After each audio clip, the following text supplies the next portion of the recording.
All right. Good morning, everybody. We'd like to welcome everybody to our March Crucial Conversations.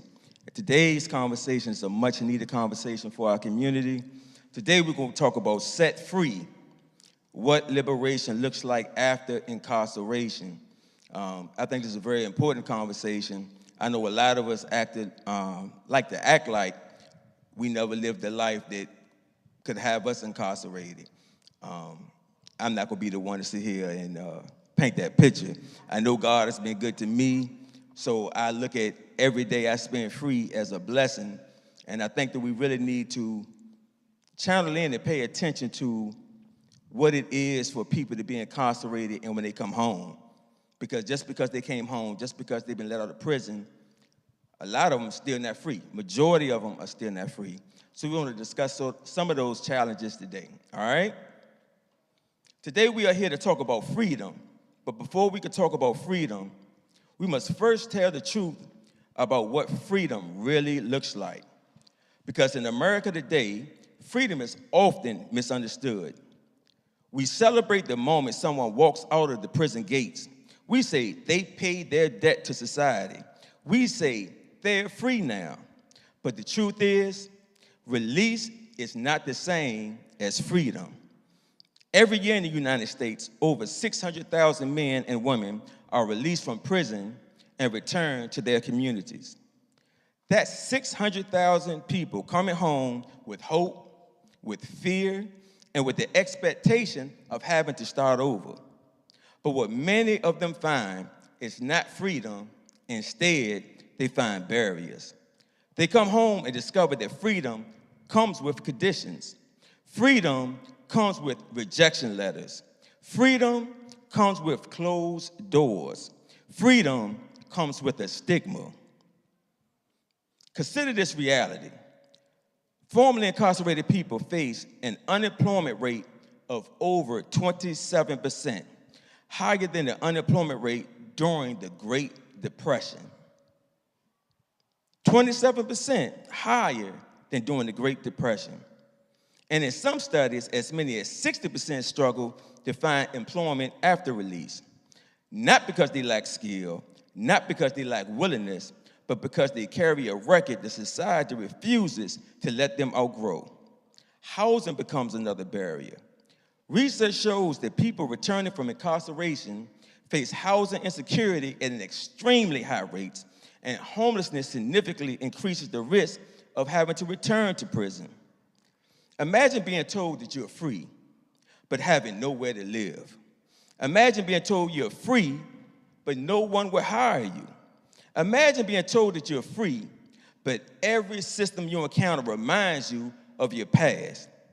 This is why why two out of three people released from prison are rearrested within 3 years.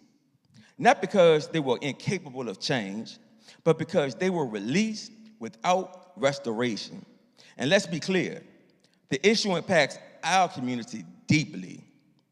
The United States incarcerates more people than any nation in the world, and Black Americans are disproportionately impacted at every stage of the justice system, which means when people return home, they are not returning to strangers, they're returning to us. They are returning to our neighborhoods, our churches, our families, our pews. I was sent a story this weekend about a man that was wrongfully incarcerated at age 15. He was not set free until the age of 81. At 81 years old, he was finally set free. And what he found, he probably was more free incarcerated than what he was when he was set free. All he wanted to do was live out the rest of his years. But being wrongfully convicted at 15, released at 81, he still faced the same challenges that people face every day. And many of us have seen this reality firsthand. We've seen the man who came home ready to work, but no one would give him a chance. We've seen the person who came home ready to change, but couldn't find stability. We've seen the person who did everything right and still struggled to rebuild. Because that story is not rare.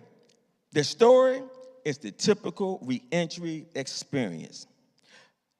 Quickly, I want to inject some scripture because Luke 4:18 says, "He has sent me to proclaim freedom to the captives." Notice something important. Jesus did not just say release. He said freedom. Freedom means restoration. Freedom means opportunity.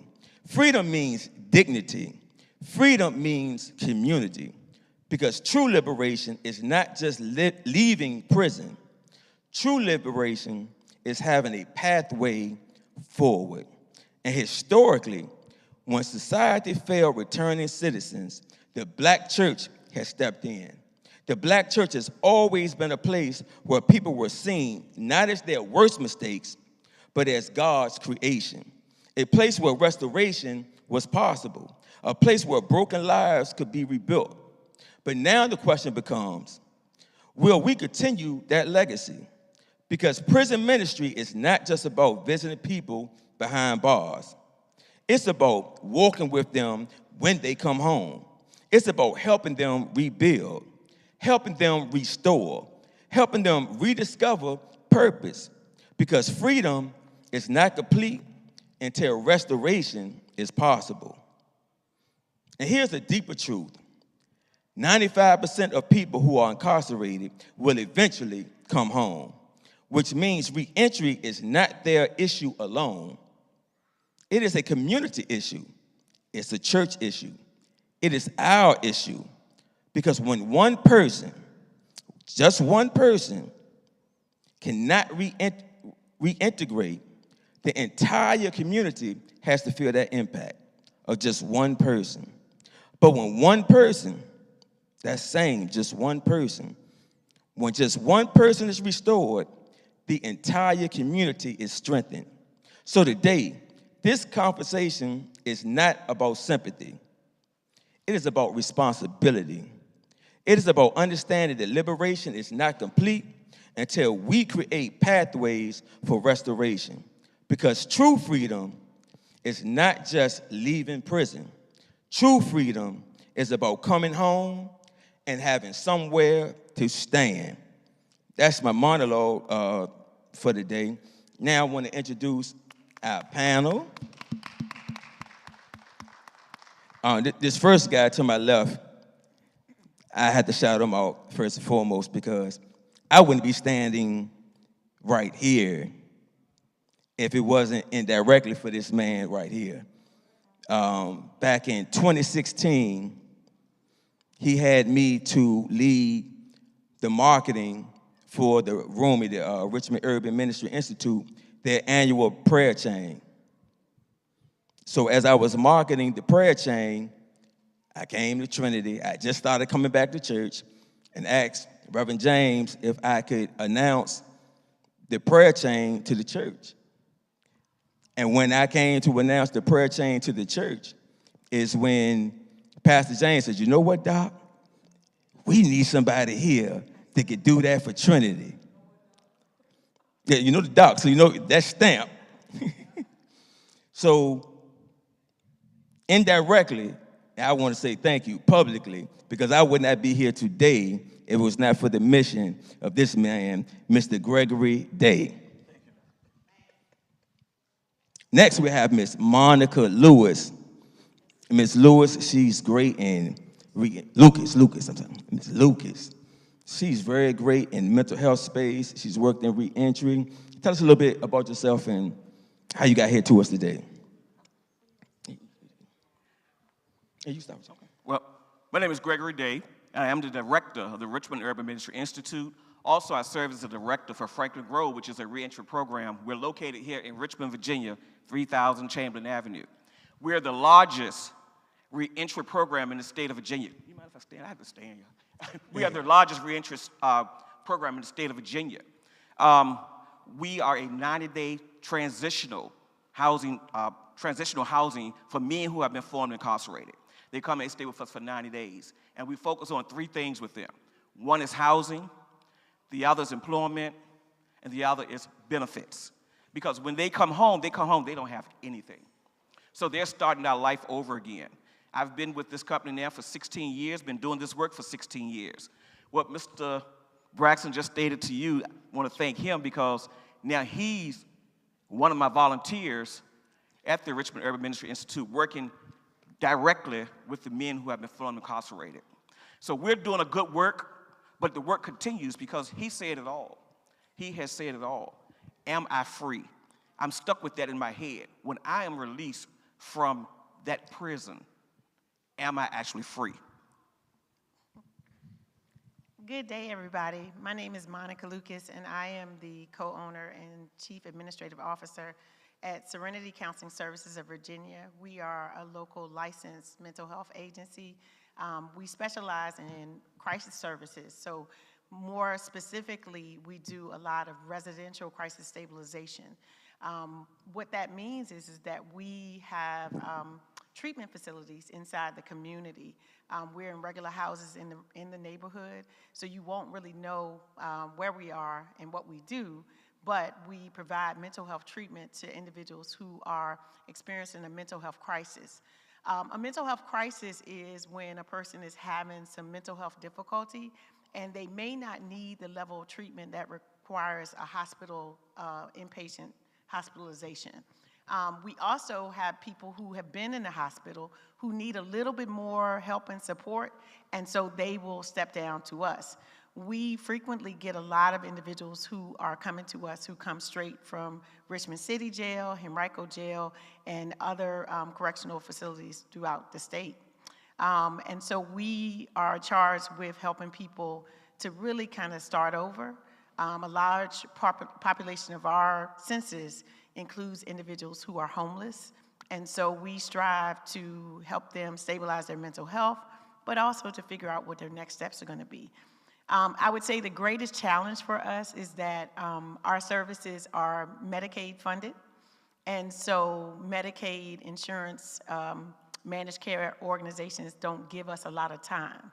So imagine a person has spent time in jail and they are coming to us and we have 5 days that are guaranteed that they can be in our facility.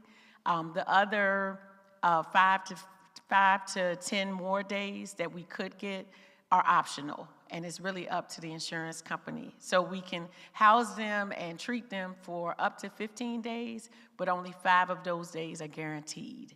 So if you can imagine that many people who are coming to us, they are coming to us with no ID, no cell phone, just a shirt on their back.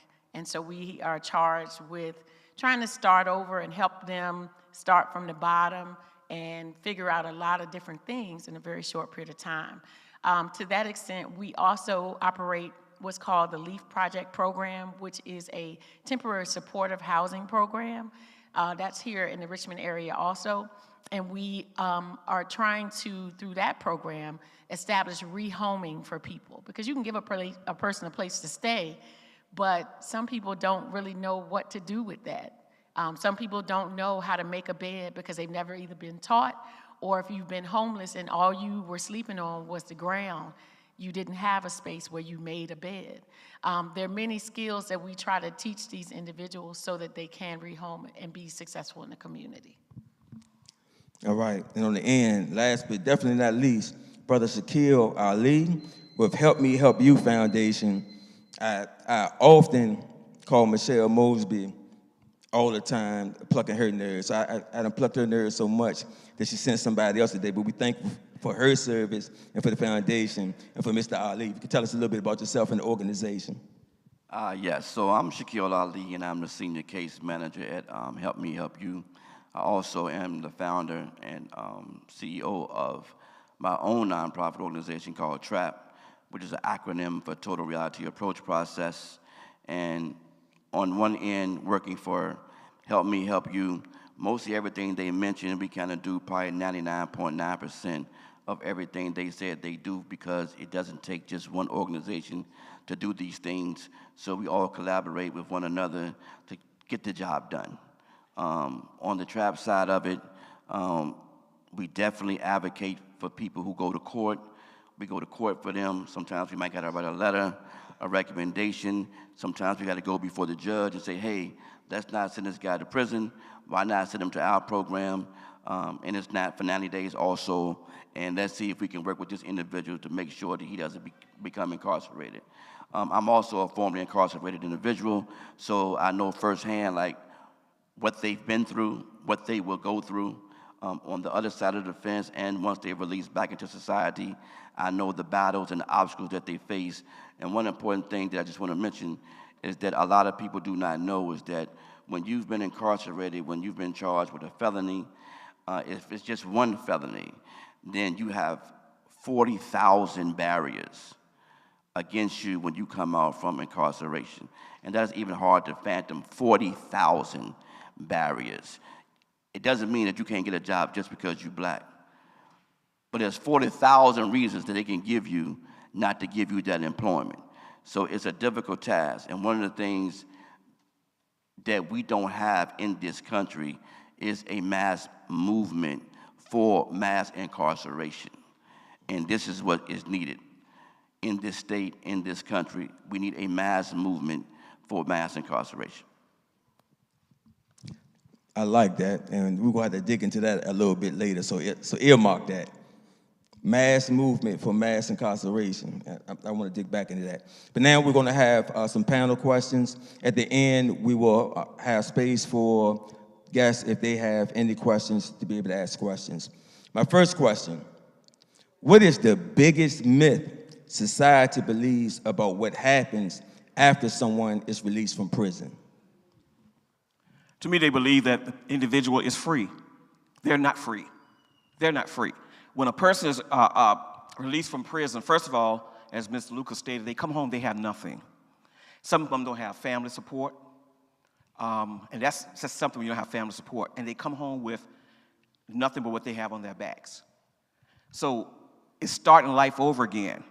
And what we do sometimes is we judge.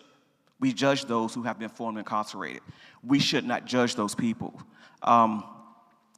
It's when they come to us, they're there with us for 90 days. And the men that we are men only. So when the men come to us, they have 90 days to find housing. How can I find housing when I don't have a job? How can I find a job when they got so many restrictions on me? Yes, I give credit. Michelle Mosby, if you remember this, had to ban the box from off the applications where a felon had to check that box. So now they're able to get into a room. But still, once they get into that room, what happens when I have to tell my story? Some of them are still facing rejection. They come home. We want them to find housing. How can I find housing? I have to have credit. They're going to do a credit check on me, so they can't get housing. In our program, what we have done was network with many people. We have networked with people in the community, so we can send them to employers that we know. We can send them to those apartment complexes or rooms that we know. But we do know this. Where's an apartment that I can get for $700 a month? Nobody said anything. I can't get an apartment for $700 a month. Somebody coming home, and they 70 years old. We get this. That was real, what he said. That's why I looked at him, because we have people who have been formerly incarcerated, did 40, 50 years, coming home at 70 and 75 years old, and they can get that Social Security. But I've been incarcerated for about 30 to 40 years. How much will my Social Security check be? Will I be able to get a house? So we have to look and see, how can we support this? What can we do? So we do it as an organization ourselves. Like I said, again, we network. And I tell people all the time, you got to crawl before you walk. That's something my mother taught me years ago. You got to crawl before you walk. So these guys are crawling again, right? So when they come home, if they ask me anything, I tell them, Mr. Day, how can I get, where can I go, what can I do? You got to start small. I don't know how much rooming house is today. A rooming house costs just as much as an apartment. So if we were to get a room, that's going to cost them, what, $600, $700 right there a week. They charge for the week. So there are a whole lot of barriers against them coming home. And I say that they're not free. They are not free because we, as a society, and speaking real, a lot of us won't set them free. I'm going to say that one of the biggest myths that I think exists when it comes to incarceration and people coming out of correctional facilities is that a lot of times we, and I'm going to say we, so this would be the we, sometimes we think that's their issue and it's not my issue. And what I mean by that is the truth is that all of us have done something wrong. You know what I'm saying? Like if I ask who's done something wrong, we all should be raising our hands, right? And the truth of the matter is that some of us have gotten caught and some of us did not. Yet for the grace of God, right? And so we're all guilty, and yet we sometimes distance ourselves from this population. And we will say, that's their issue and it's not my issue. That is a problem. And I just want to, you know, Mr. Braxton, I want to thank you, and I want to thank Trinity Baptist Church for having a prison ministry. I want to thank you all for hosting this conversation. One of the things I want to admonish to you all, carry this message of this day and this moment and this conversation throughout the church, because we should not have an empty seat in this sanctuary right now. When I came in, church was still going on, and it was a great service. I was able to hear the minister, and she preached a great word. But it was full in here, in the balcony, on this first floor. And I know that a lot of people had things to do today, but everybody that was present here today either knew somebody had been incarcerated themselves, or, you know, somehow had a connection to this conversation. So this place should be filled with people. And we should not look at this as though this is their problem and not my problem. Because remember that grace we just talked about a few minutes ago? If it were me, I would want somebody to acknowledge me first as a human being. Secondly, to be able to provide support to me. And what does that look like, particularly in the church? What does that look like? Do you see me for my crime, or do you see me as a human being? Do you define me according to what I've done, when clearly we already set the bar level enough where everybody can reach it, because we've all fallen short, we're all sinners, and we've all done something wrong. So I think that one of the things that we need to do as the church to really kind of eradicate this myth that that's their issue and it's not my issue is that we need to level the playing field and take the judgment out of it. I recently, through our program, we had a young man who came through. He was at a young age, he's like in his 30s now, but at a younger age, early 20s, he was hanging with some friends. The friends were kind of like this word chilling. So the chilling involved some drugs. And they put something in his drink, and it caused him a reaction to that drug. And he ended up going home. And when he went home, he offended sexually one of his family members. As a result of that, he said to me, he said, I don't even remember what I did. I just know that that person was there and I was there too. And I take accountability for whatever I did that I don't remember. He served time in jail. And then when he got out of prison, he was trying to find his way in the community, trying to find housing and that sort of thing. And he was having some difficulty both with his mental health as well as with this issue with the housing piece. Really good guy, really good person. While he was in our crisis program, he went to church, and he, felt like people saw him for who he was and not what he had done. And he joined the church, he got baptized. It was really good to see the redemptive side of things for him, because he felt like everybody saw him according to what he had done that he still can't to this day remember. And he wears that like a scarlet letter. And so I just say that it is very important in places like the church and just in the community and in your own families. Let's talk about that piece. In your own family, there are people who have been incarcerated, and you might take the idea of saying, I don't deal with them because of that. And so I just want to dispel that myth that it's not a they thing, it is all of our issue. We are all involved in this. Those stories are just all too familiar in our community, in our families. One of the biggest myth that there's so many, but I'm going to say this one, because that more time, giving individuals more time will deter crime. They give us this myth that most politicians, when they run for office, they have to run on that they are tough on crime. And this is something that they do over and over and over and over again. So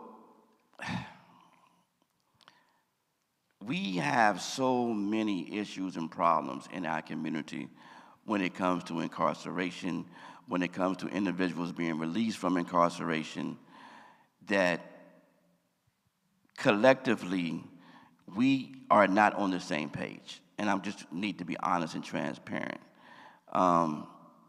Since I've been here, since I've been working for Help Me Help You, I go to court for individuals, and I never even saw myself in this space.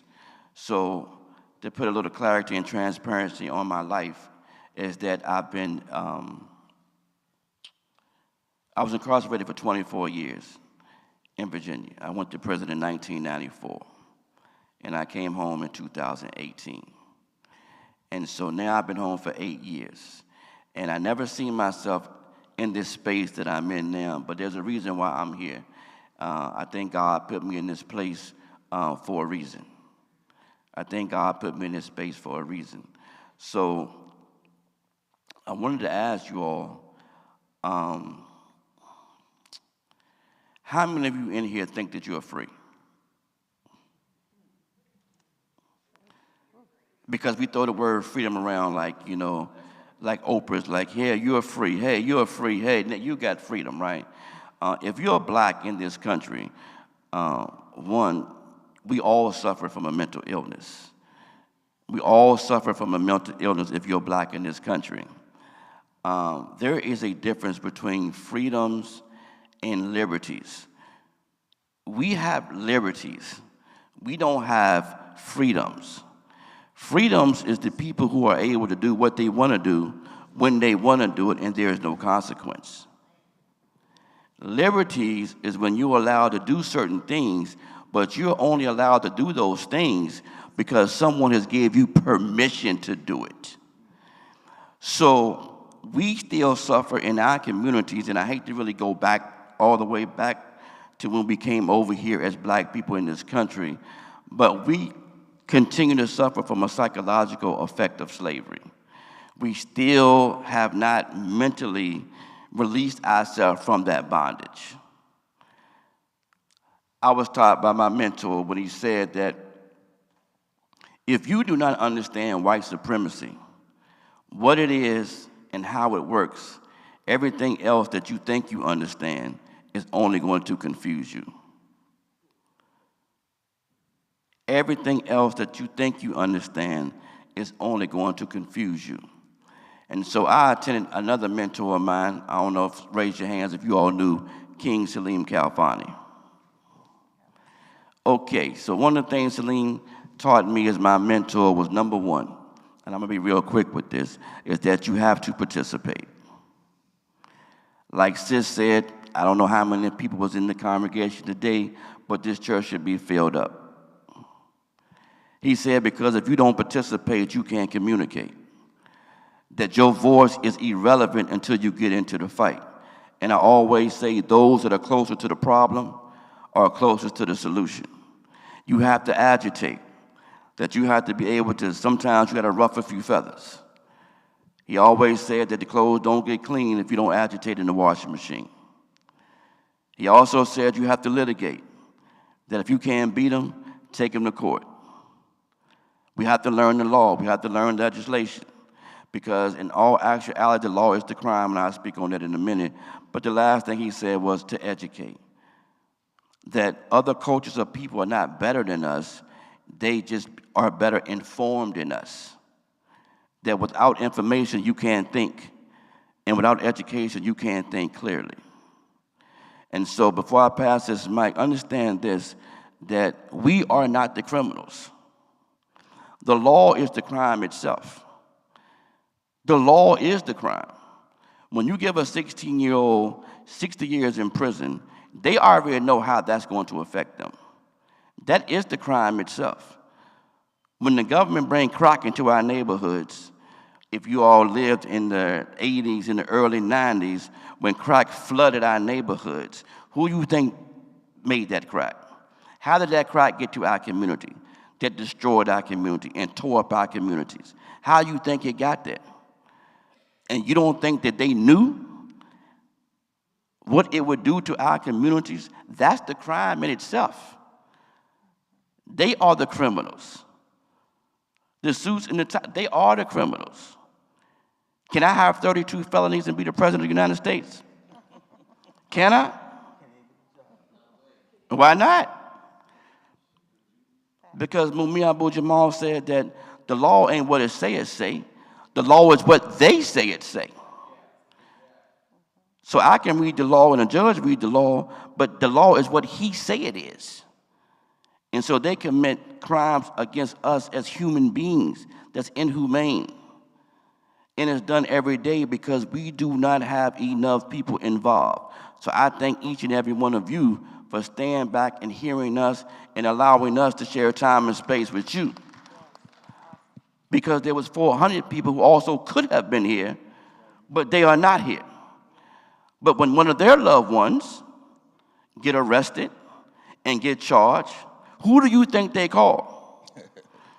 You see the people up here on the panel? That's who they call. That's who they call. Because the law is the crime.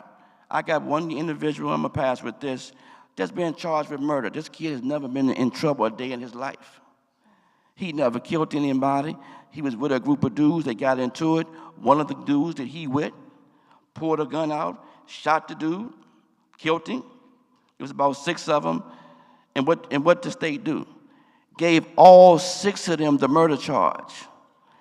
And then they're going to offer him a plea bargain for 40 years. This kid is 20 years old. He's never even had a traffic ticket. He doesn't even have a driver's license, right?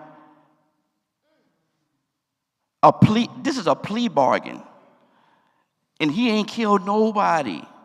He's never been in trouble in his life. And when he go to court, do you know who's going to be in that courtroom? Him and his mother. Because we don't have enough people to make sure that judge understands what you doing is wrong to this kid. He's a kid, and he didn't even do anything. It's one shot, the other 5 didn't do anything. But you charge all 6 for murder. That's what I mean when I say that the law is the crime. By them charging the other 5 with murder, that is a crime against our children. And this is what we have to break. This is the cycle that we have to fight for. And you know, what we didn't talk about is when, upon release, when some people are released, working with them every day, we hear the statement, I was better off in prison than I am out here with the people out here in society. Because in prison, they have structure. They have rules they have to follow. At least they have that structure, and they have each other. Listen, I just went to Beaumont Prison on Thursday evening, and to see the talent that was in that prison, and to see what they're doing. It was a Black History program, and I had to speak on reentry. They asked me to come and speak on reentry. And just to see the talent that's in that place. But when they come home, we don't tap into that talent, right? See, when they come home, it's because they say society looks down upon me. In a program that we have, thank God for Ms. Lucas and Mr. Ali, because 90 days in our program, that's really not enough time for somebody to make money, somebody to find a place. You have no support. So they're saying, I can't get anything. Time is my 90 days are coming upon me. I got to get ready to leave here. I just may go back and reoffend so I can go to prison so I wouldn't be on the streets. We hear that this is real, but we try to change that mentality ourselves. And I reached out to Ms. Lucas once before. She had several people who left our 90-day program to come with her. But guess what? They're going to another program. This is just going to keep them off the streets for a little bit. Now, we open our doors every day for people that want to come in and volunteer. And you know, I want to be honest with the church. I reached out to numerous churches to come in to mentor the men, to have lunch with the men, just to talk with them. Because you'd be surprised how many of them are looking for a church home. Is that you, Veronica? Raise your hand. And you know I'm speaking truth because Veronica worked with me for a while. They're even looking for a church home, but no one comes to get them. No one comes to talk to them. But somebody will come in. We got Mr. Juan who will come in. We have other people that I know will come in. But we put that word out all the time. Why do they want to go back into jail? And after the 90 days with us, if they don't find a job, if they don't find housing, they have no other place to live, then the PO is going to send them back to the jurisdiction that they committed that crime in. And they're going back to the beginning of where they started that cycle. And 9 times out of 10, when they go back to that jurisdiction, I don't have any family support, they're on the streets. I'm being honest. They're on the streets. And I say all of that because we need to step up. We try to do it. We're doing the best we can. And if you met some of the men that come through these programs, men and women that come through the program, you'd be surprised of the talent. See, we judge them because they've been incarcerated. And I had to learn that myself because I wasn't in this field always. I changed fields.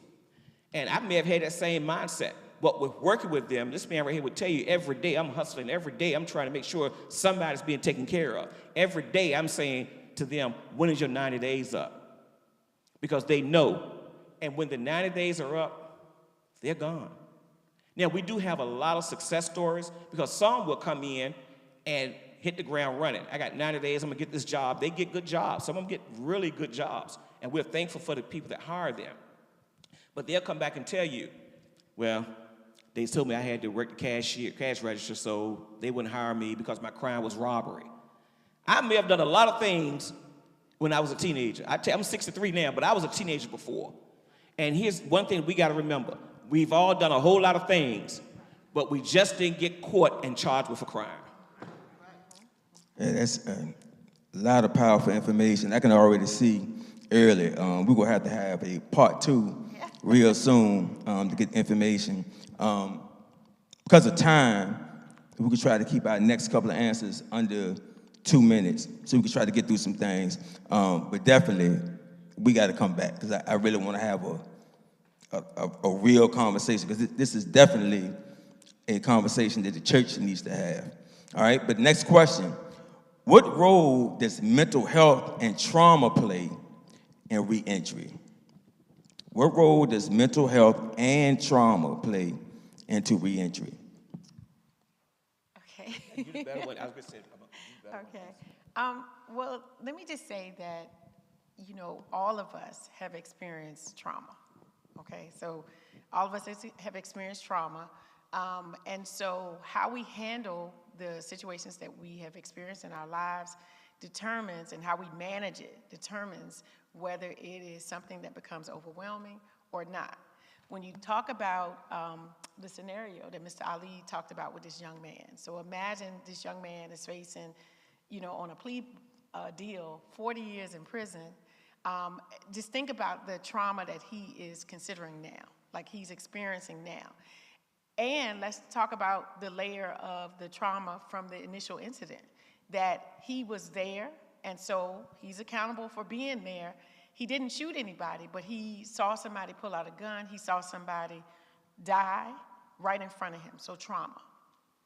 Let's talk about the trauma that he probably has experienced prior to now in his own family that led to him maybe wanting to choose to hang out with this group versus being with a family member or a friend or working or doing something else. So that's another layer of trauma.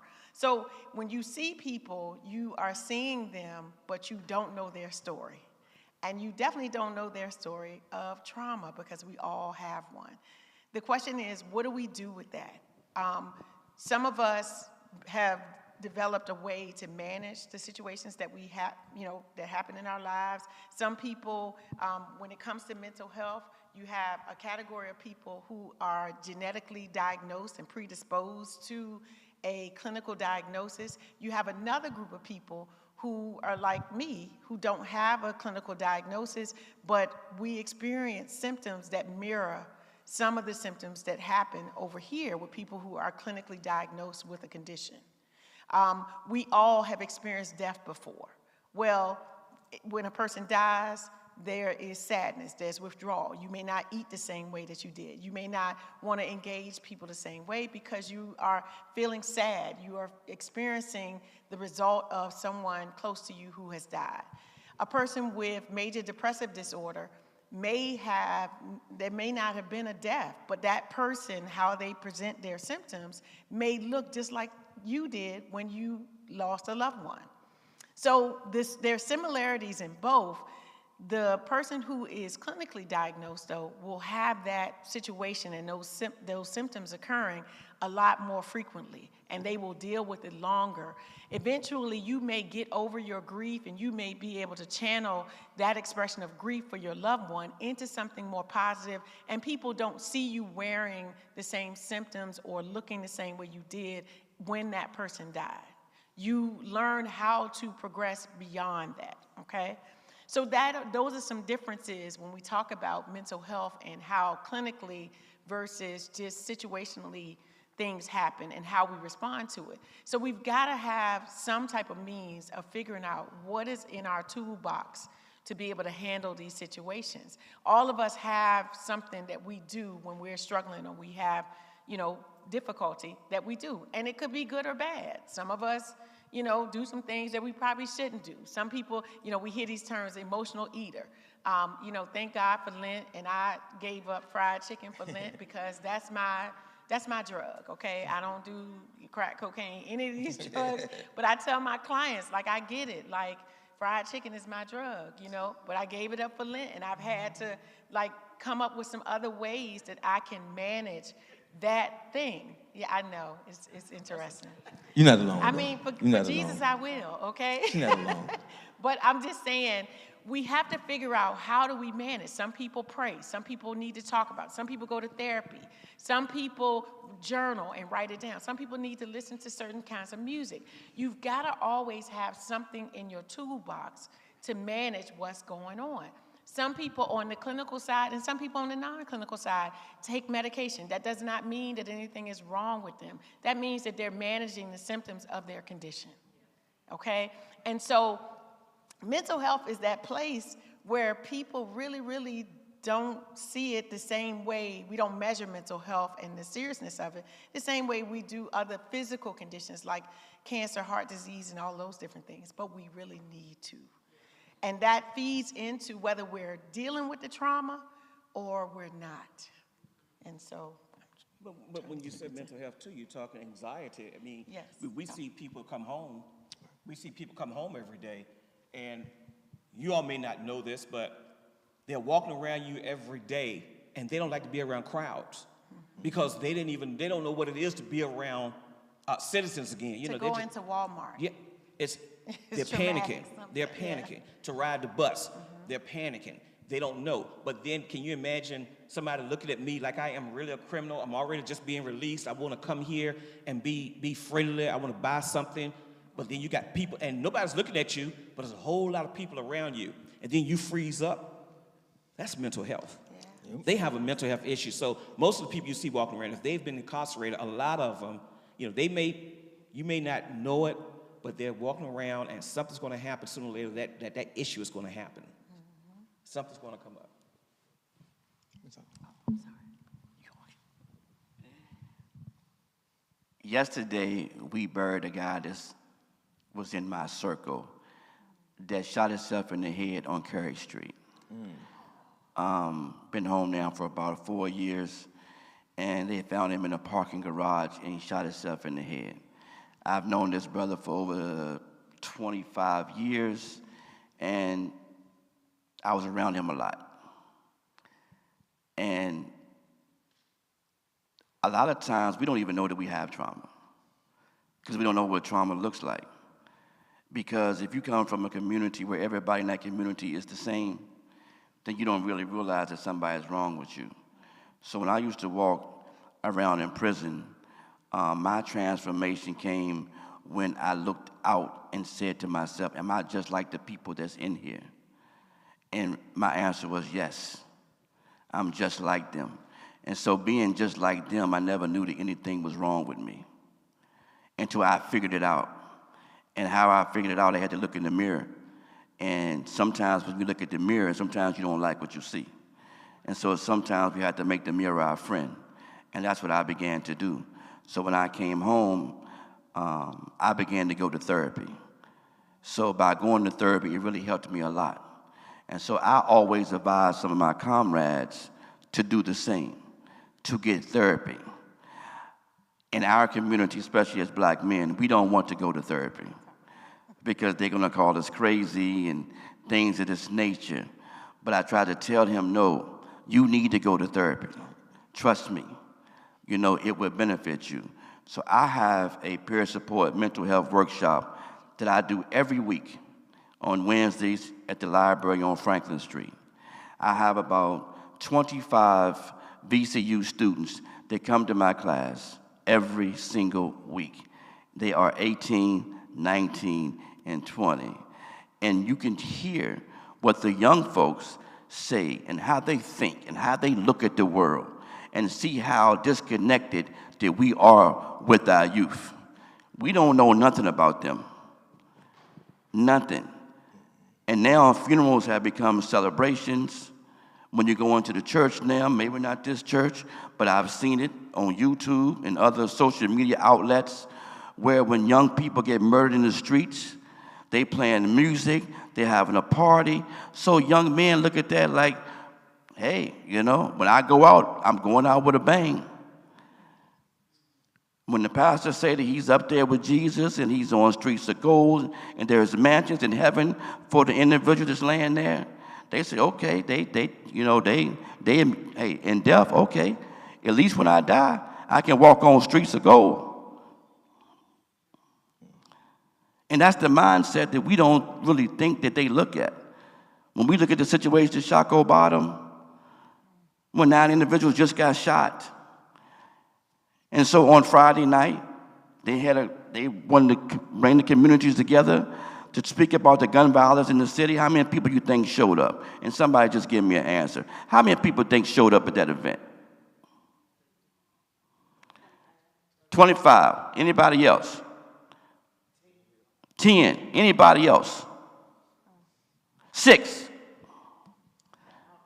6 people showed up to that event to see what we could do about gun violence in the city. And then we wonder why nothing ever gets done. Stokely Carmichael said if you organize a little bit, you'll get a little bit done. If you organize a lot, you'll get a lot done.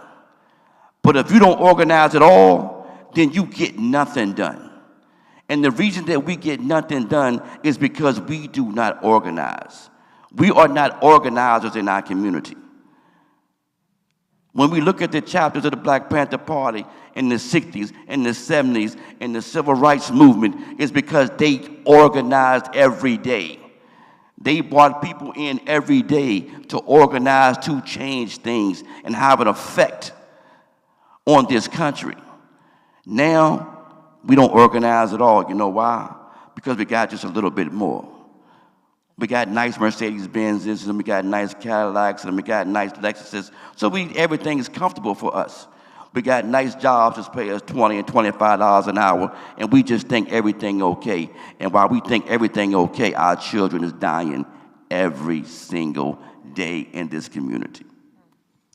Man, absolutely powerful. One thing I do want to add about mental health, a lot of us suffer from normalized dysfunction. A lot of us suffer from normalized dysfunction. Why? How does this happen? If you take a lot of poor people, put them in one community, we don't understand that, first of all, poverty is a sickness. Poverty creates survival mode. Your survival mode is supposed to last for 30 seconds. We live in survival mode 40, 50, 60, 70 years.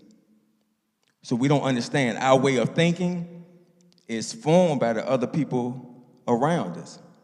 I grew up in a neighborhood that only one man lived in the whole apartment complex. and that was the maintenance man. So we couldn't talk about my feelings hurt because my daddy not around. Well, nobody's daddy is around, but that's a normalized dysfunction. And a lot of people, especially in the incarcerated community, is normalized dysfunction. Our way of thinking, we don't see it as mental illness. You don't see something as simple as ADHD can be a problem that leads to you being incarcerated. I just got diagnosed at 52, so I'm gonna say I was part of the problem, because I wouldn't go to a doctor. I ain't want to say that I may have a mental health problem. But then I used to wonder why I used to fly out of control with my anger and rage, because you got a racing brain. And we don't see how something that small, but we'll look at a person and judge them, and we be doing the same thing. It may just look different. This person is stressing about bills or how you treat or talk to them. You may be stressed about how your man didn't greet you at the door or whatever, but that racing brain, you'd have had 38 more conversations before he responded to you once. It's a normalized dysfunction. I agree with Mr. Ali. We have to start going to therapy. We have to. All right, but because of our time, we got time for one more question. So let's make it a powerful one. For those in the room today, what is one specific action they can take to be part of the solution? Call me. Call me. I am a part of the solution. Call me. Let me tell you, because you can help me to help others. You know how many people, I wanted to say this earlier, Juan, you know how many people I have seen, I've been called in the middle of the night. You need to get to the building because so-and-so is dead. You need to come to the building. You need to get here because so-and-so done overdosed. You need to get here because so-and-so done had all this fentanyl. Let me tell you something. I'm being honest when I say call me, because I'll put you to work as a volunteer. And he can tell you that. Because we need people that will gain an understanding. You don't have to understand in the beginning. You can be afraid in the beginning, but we need you to understand. We need you to be educated. These people don't want to hurt you. When we went to this building that we're in right now, let me just say this. I'm going to give you a little story about it. The Rock. How many of you know about the Rock Church? That's the building that we're located in right now, 3000 Chamberlain Avenue. The Rock came, and they they were blaring motorcycles, and they were there. Am I right, Veronica? They said they came there with motorcycles, blaring, blasting. The community was, if you go on Seminary Avenue, that's all white area. Lawns all done, looking very. If you ride down Seminary Avenue and you ride down Chamberlain Avenue, you're going to have a culture shock. You're going to have a culture shock. When we moved into the building, I had never seen a community to come out so strong against this black woman who wanted to save people's lives. The community did not want us there. Every time you heard of a murder, you know how many times police came to our doors? Because they knew what our building was. The people that stay in our building, the residents, we call them residents. We don't call them ex-criminals, they're residents that stay in our building, will be the first one to offer help to you. 100%, they will offer help to you, but we're afraid to deal with them. As Mr. Ali said, we had VCU students to come over and work with the men in our program. When they finished, it's a class they had to do, so when they finished our program, they wrote letters saying how they were afraid, didn't know what to expect, and how they want to come back and do this type of work that we do. So I implore each of you to call me. I have a call for everybody. Call me and see where you can help in this work, because you are needed. We're losing too many people. We're losing, why worry about him? He was in jail for 20, 30 years. You want somebody to say that about your child? You want somebody to say that about you? Let's help them. And on April the 4th, please mark your calendars. On April the 4th, Mr. Juan Braxton right here is working real hard on our 11th annual prayer chain. The men in our program will be out there praying. I ask and I hope that a whole lot of the churches and a whole lot of the community come out there and fill those corners and pray with these men so they can see what reentry is all about. That's awesome. Awesome. I'm going to just piggyback on what Greg said. We all have to get involved.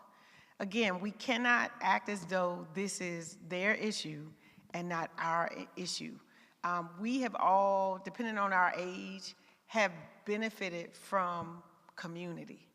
And that means that there are people outside of our immediate family that we grew up with that supported us, whether it was a teacher, whether it was somebody at the church. We even know in our culture that church family is important. We know what extended family is. And so with this population of people who are struggling with reentry because they've been incarcerated, people who are struggling with substance use disorder, people who are struggling with mental health and homelessness, these are all populations of the community that need our help. And so I applaud you all for being here and listening to this information, but I also admonish you that when you leave here today, make sure that you are considering, what can I do? And if you don't know, ask one of us, or, we're here for you to get information. But far as, again, I'm excited about the ministry. I said to myself when I came in and I saw the prison ministry t-shirts, I said, now, if somebody came here today who was a visitor and they had been incarcerated and they saw somebody walk around with a prison ministry shirt, they would be so excited, like I'm in the right church. So I applaud you, Trinity. That's right. For not forgetting this population, for letting people know that we are a light in dark places. And then also, I would also admonish you to talk to the young people. Talk to the young people in your church, because there's little things that you could do. You could get a group of kids together who are anywhere between middle school age and high school and talk to them about, what do you do when the police walk up on you? Or what do you do when you're driving and the police stop you? Just to have those conversations. Those little things could be so helpful to the young people in your church, and just talking about this phenomenon. One of the challenges that we have with the housing issues is that many people don't know what to do. They don't know, because why? When we were coming along in school from kindergarten all through 12th grade, nobody talked to us about a budget. We went to math class. We learned about numbers, but I didn't take calculus, I didn't take trigonometry, and I'm sure some of you all are much smart, a lot of you all are much smarter than I am, and y'all were in those classes. But tell me where you have used it in your adult life. Unless you are an engineer or something like that. I am still trying to find X from algebra. X, Y, and whatever other letter they put in with them numbers, I'm still trying to find them. It has never helped me to pay my bills, not one time. Again, I'm not saying it's not useful, but I'm saying we've got to be intentional right now, if not ever before. Like it has been mentioned, our government is upside down, really bad. And so we've got to be intentional about everything that we're doing with our young people, having conversation with them and talking to them and asking them, how do you feel today? And not get into that, cliche of, hey, how you doing? I'm fine, and the conversation goes on. Stop and ask them, how are you feeling? No, tell me. Give me some more about how you feeling. How was school today? Tell me about your interactions. What would you do if one of your friends told you that they were suicidal? How would you respond to that? Ask them. Ask yourself. What would you do? Would you know who to call? Would you know what to do?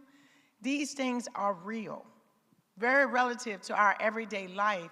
And yet again, we've got to take this message and what we've heard here, and when we leave here, talk about it some more. We've got to engage this process. If anybody's in the deacons meeting or anybody in the choir meeting, I know that reentry and stuff about incarceration may not be the most important part, but if they say, has anybody else got any more comments before we close the meeting out, give them a nugget that came from here. And tell them, you know what, I know this might not seem like it's relevant, but all of us know somebody who's been incarcerated. Either say a prayer for that person or at least do something and maybe connect with the prison ministry here at the church.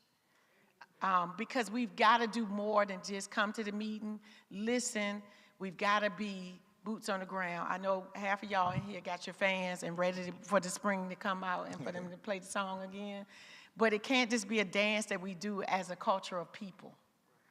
We've got to take that phrase and actually be intentional about what we do as it relates to these various places of mental health, incarceration, homelessness, because yet for the grace of God, it could have been and it should have been me.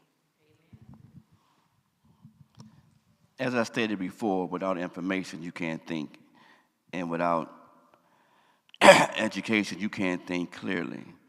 How many of us have children and grandchildren? Raise your hand, please.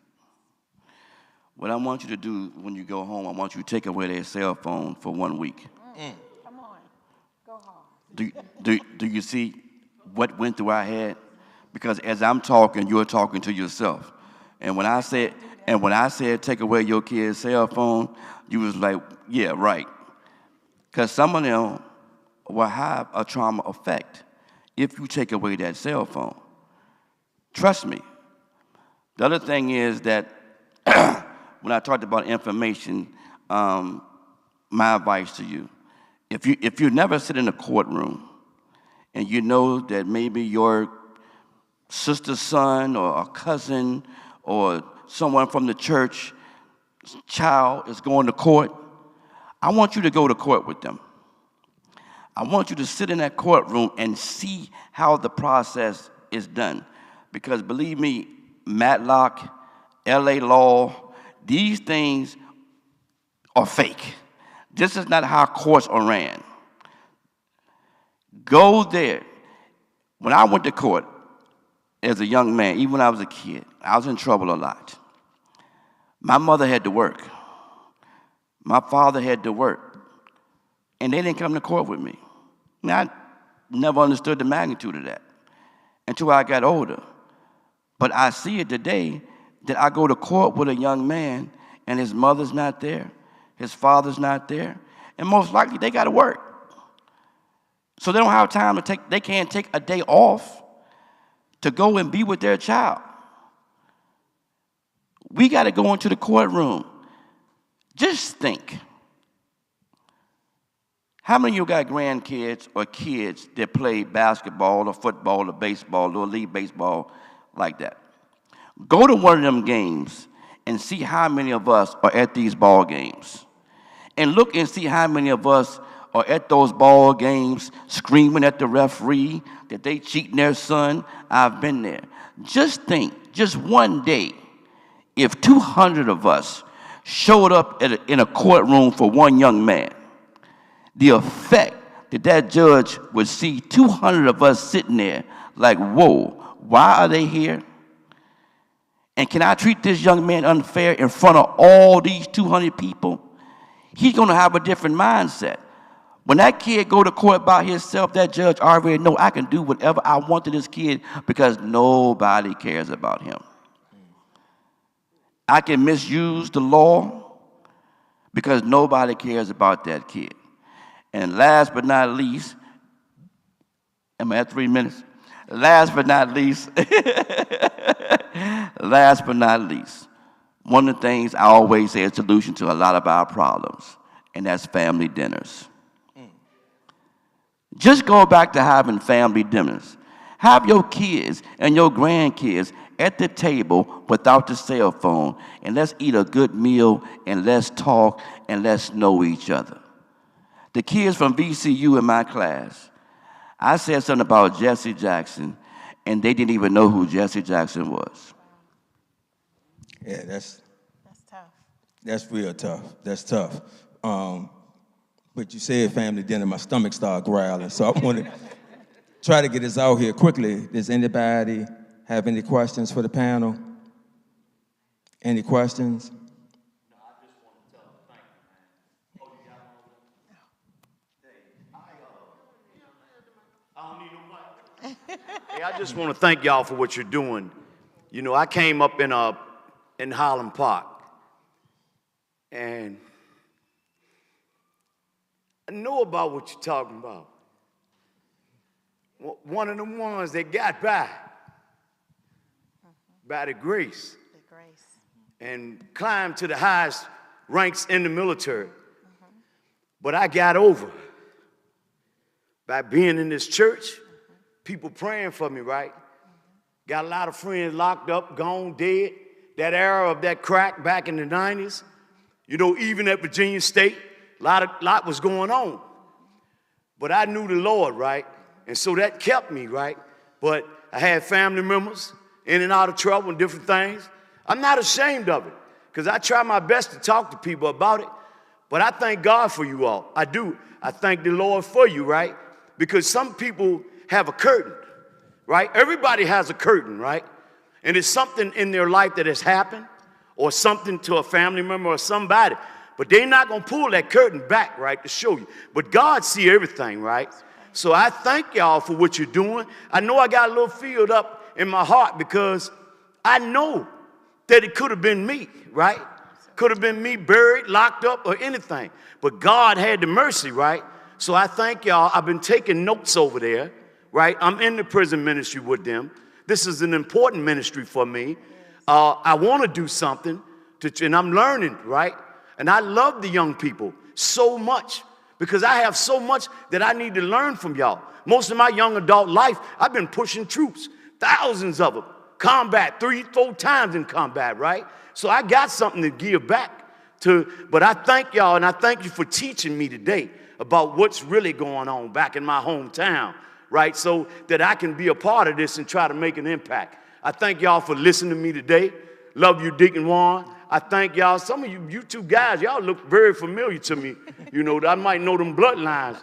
You'll be surprised at who I am and where I'm from. Amen. I love y'all. Thank you so much. They know I can talk all day long. God bless y'all, and I love y'all. Amen. That's awesome. Yeah. Oh, I just wanted to say, you know, as you were talking, I mean, I just love the enthusiasm. I mean, the blue shirts. Can I get a shirt? I just, you know, I mean, I just, you know, I love it. I just wanted to say, what if Trinity was that church where if maybe twice a year, you all just did a welcome home dinner for people who are coming out of incarceration in that year. If you've been locked up and you've come home, we want you to call the church and register because we want to welcome you home.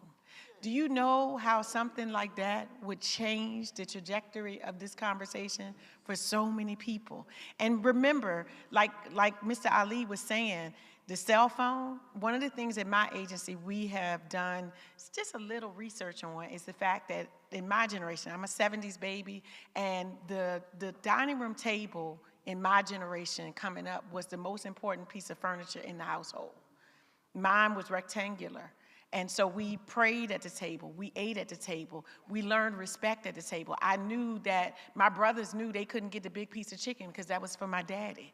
We learned order. If you got called to the table and you were by yourself at the table, you were in trouble. So we knew what the table represented. Now that table has been changed with the rectangular shape of the cell phone because we don't talk no more. We don't come together no more. We don't do anything anymore. But food and togetherness is what brings people together. And then love abounds in those places too. So that was just an idea that came in my mind when you were talking, that maybe that's something we could do to just really create the connection. We claiming it. And before we ask, but I also wanted to just, I pulled my phone up because I had been doing some research on some things, and one of the things you were talking about is the church, and the mandate of the church. I want y'all to hear this. Just the mandate of the church for returning citizens is rooted in providing a holistic, welcoming community that fosters redemption, dignity, and practical support to reduce recidivism. It involves offering spiritual care, emotional healing for trauma, and tangible assistance like housing, employment, and transportation. It is so easy, as Ms. Lucas just said, it is so easy. Let me add to that. The men that are in our program are from ages 18 to 80. 18 to 80. Some of them are just coming out of prison at the age of 75. I'm real when I say that. So from 18 to 80, so we're just not dealing with kids, we're dealing with older adults, people that could be older to be my parent. And we teach them every day. We have a class every day. Mr. Juan is one of our instructors over at the building. I say all that because if you have free time, maybe you want to be an instructor. It's just, how long is it, Juan? 1 hour. 1 hour, 1 day a week for 45 minutes to an hour to teaching. All of us can teach somebody something. You can teach them how to bathe. Some of these guys don't take baths. I mean, I'm telling you, it's just life skills that they need. So you can come in one day a week and teach. Come in one day a week and have lunch. We got a group coming in on Saturday, the 7th, to have a meal. Now, I'll be quite honest with you. A lot of people just want to give a meal. But when you give that meal, how about think about how further can I go? Because we give the meal and we leave. I'm being honest with you because there's what we call a 501c3, and a lot of organizations want to just come and hey, can we feed this week? Do you know how many calls I get? Can we feed? Well, guess what? We feed them 3 meals a day. We feed them breakfast, lunch, and dinner. I appreciate all the feeding, but I want you to come in and be a part.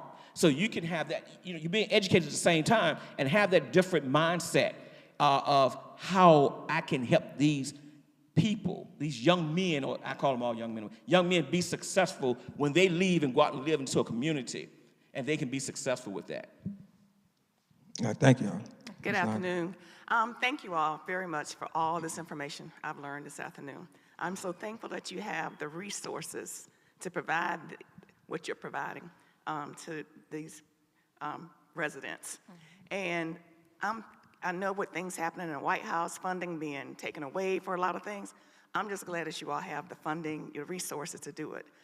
At the beginning, you were saying that maybe the guys, to the young lady, the guys have 5 days and automatically then maybe 5 or 10 more. So does this start before they are released? If they know their date is coming up, can things start so that they are not just, So with our services, when they come to us, they're admitted to the program. And so, it's just really unfortunate, but yeah, it is that the insurance companies, they guarantee 5 days of treatment for them. And we can request up to 10 more days. And they don't say, oh yeah, they can get 10 more days. They might say, we ask for 5 at a time. And they, just asking us like, how are they progressing? So we have to give them information, of course. And I am respectful of the fact that this is taxpayer dollar. I'm a taxpayer, so I want to make sure that the taxpayer dollar is going to something good. We are very heavily clinical program, so we are definitely, they're in groups all day. They're doing therapy every day. And so we're telling them, yes, these are the things that they're doing. We are reaching out to other resource agencies to try to find their next steps and figure this thing out, but sometimes they just don't care.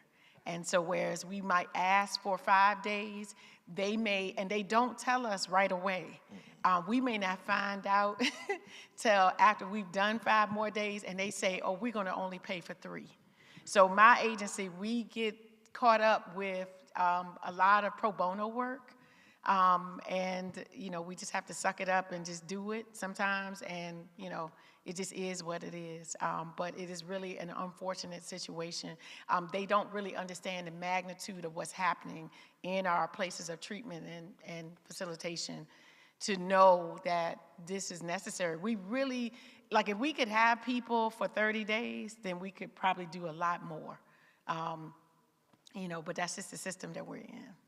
Thank you. Yes, ma'am. And they sometimes, don't they have to, when they're in the system, when they come home, that Medicaid has to be changed over. Yes. So when they're in the system, they have this Medicaid that's, I think they call it from the correctional Department of Corrections. Yes, correctional Medicaid. Right. And so they have to be changed over. And we've had cases where, again, information is just sitting on somebody's desk and they know this person is leaving, but the person's, paperwork has not been switched over. We had a young lady who, she was coming out of Richmond City Jail. They didn't change it over, and they released her really late at night. And so we weren't even, our treatment programs were operational, but our administrative office was closed. And she literally showed up at like 6 o'clock in the morning. Miss V, she works for me too. So, so she is coming to work, and a young lady is standing on the porch. And she was like, they told me to come here, and that's not our treatment facility. So she literally had to wait with this girl, and we still were not able to change it over. So she couldn't come into the placement, but she had nowhere else to go. So we were able to send her to Retreat Hospital because she was having active symptoms at that time. But we worked very closely with the hospital. So once they treated her, got her on some medication, they sent her back to us, and then we could start over. But she literally had nothing. And to that point, I have reached out and I've talked to Miss Arlene about, the fact that we get so many people in who don't have anything. And we're just spending money that has nothing to do with the reimbursement or anything like that out of our own pockets to get them a coat or get them, shoes. I have a young man right now who was incarcerated. He wears a size 14 shoe. And I'm trying to find him some slippers because he's been walking around barefoot. Yeah. So, it's just a lot of challenges that we face, with this population of people who are coming back into the community from incarceration. Yeah. I see where we should go with part 2. It's really understanding the insurance and how the programs work, because we have DOJ programs, then we have Medicaid programs. So everybody can kind of, because a lot of times I think we be talking and we know what's going on, but the general public may not understand it. It's 2 totally different programs, 2 totally different things. So one may work directly with the prison to receive you as soon as you get out of prison. Another one is saying, you still got prison insurance, we can't have anything to do with you. So I think that'd be a good place. Maybe health and wellness and the prison ministry could combine, and we could all do that together. But I want to do that, and I definitely want to do that dinner. Our interim pastor is here, so I'm gonna cheat and say that we're gonna have a dinner here at Trinity, the welcome back dinner. Okay, so we on it. Did you have any closing comments?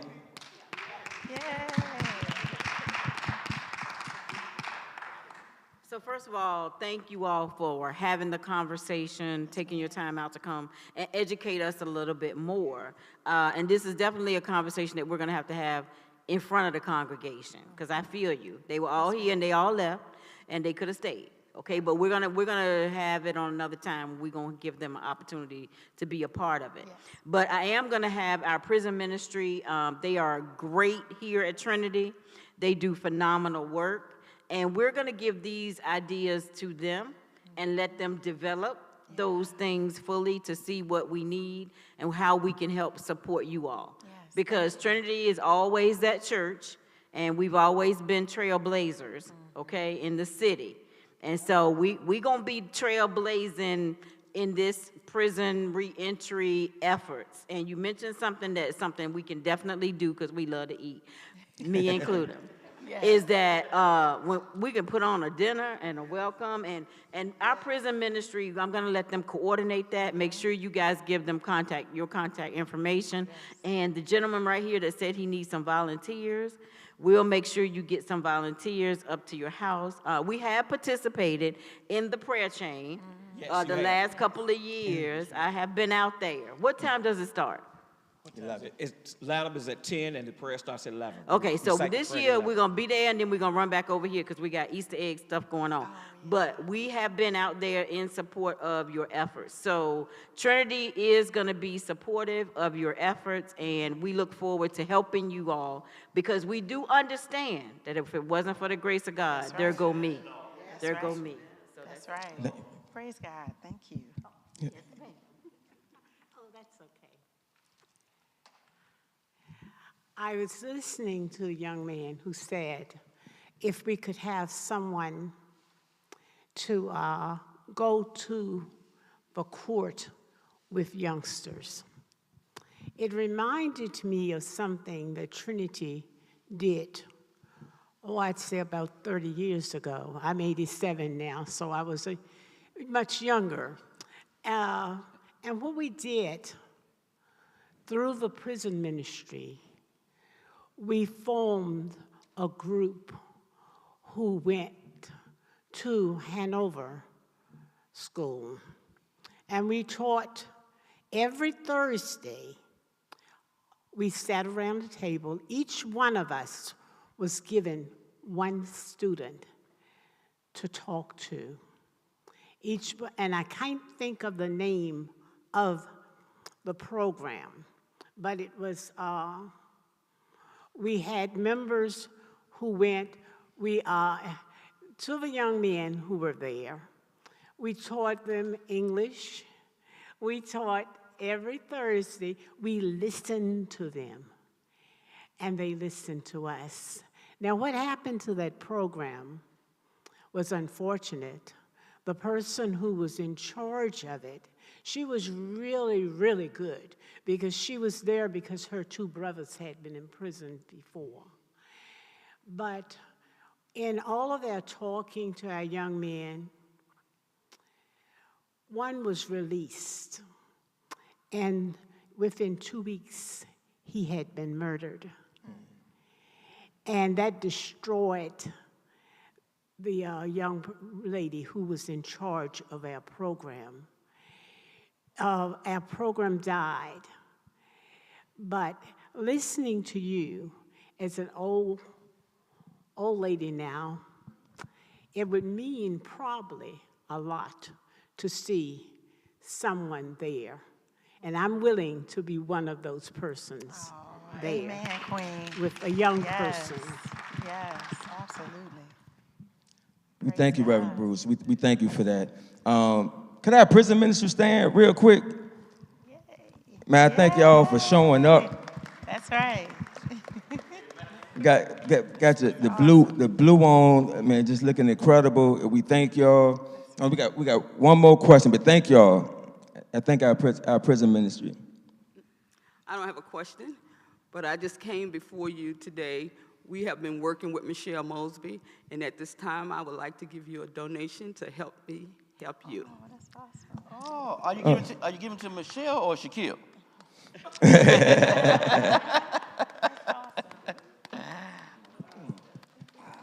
Thank you.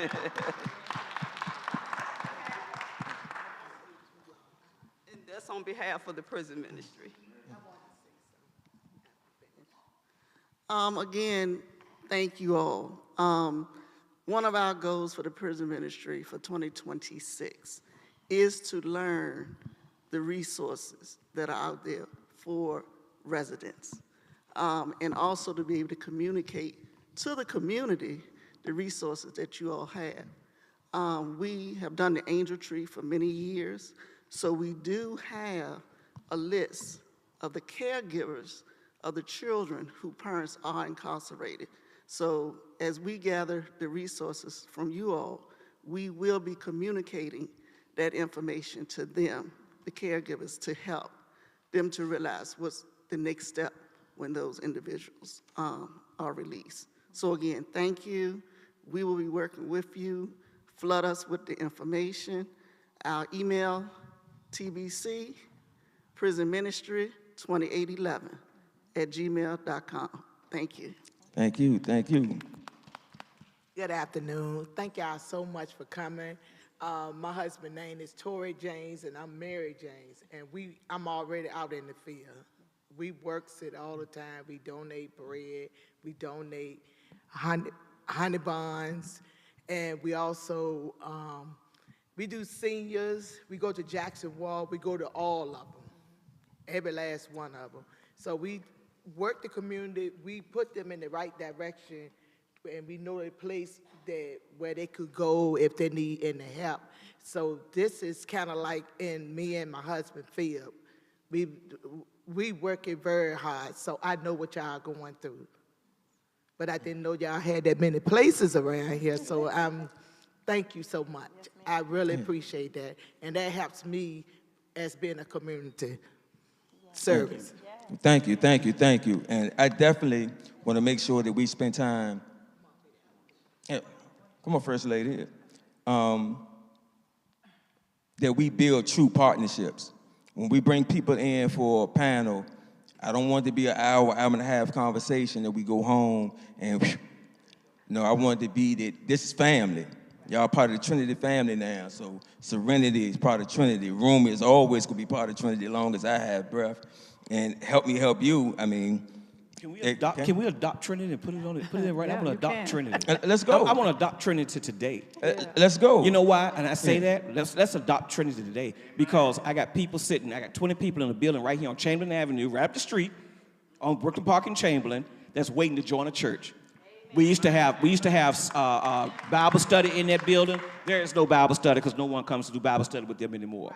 When they come home, they want to go to a church. I've had several people come in and they would go to church. Now, granted, we lose some of them because they go back to our jurisdictions. But right now, if they had a church that they could come to or they could connect with, next Sunday, I try to get some of them to come here, but I want them to meet Trinity. Next Sunday. Mr. Braxton would mention that in his class on Wednesday. I just want to echo what everybody else said. Thank you for coming. And I want to mention that our late pastor, Pastor James, used to go to court. He would get a call from a parent, and they would say, Pastor James, we need you to go to court with whomever the person was. He would always go. And not only that, he served on the parole board during the governorship of, before the Republican guy. Northern. He was on he put Pastor on the parole board, and he helped a lot of our people. Matter of fact, one case, some of the other people of a different hue wanted to strangle him because of the way they worked with the African American community, those guys that were in there. So that's all I wanted to say. Trinity has always been in the trenches, and it was a pleasure to have you all with us today. Thank you. We thank you, First Lady. And I think the best way to honor Doc is that we continue to be that trailblazer in the community. So next Sunday, Rumi, we're going to start that. And any other services that you guys may need, let's get that done. Wednesday night at 6 p.m. if anybody wants to come. Okay. Exactly. So, in the spirit of Doc, all hearts and minds settled. All right.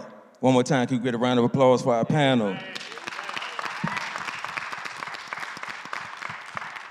All right, we thank you guys, and one thing that was talked about today that we all need to do right now in this very moment, get out here, stop and get you some fried chicken on the way home, and sit down with your family together and have a meal, all right? We see you guys next month. Thank y'all.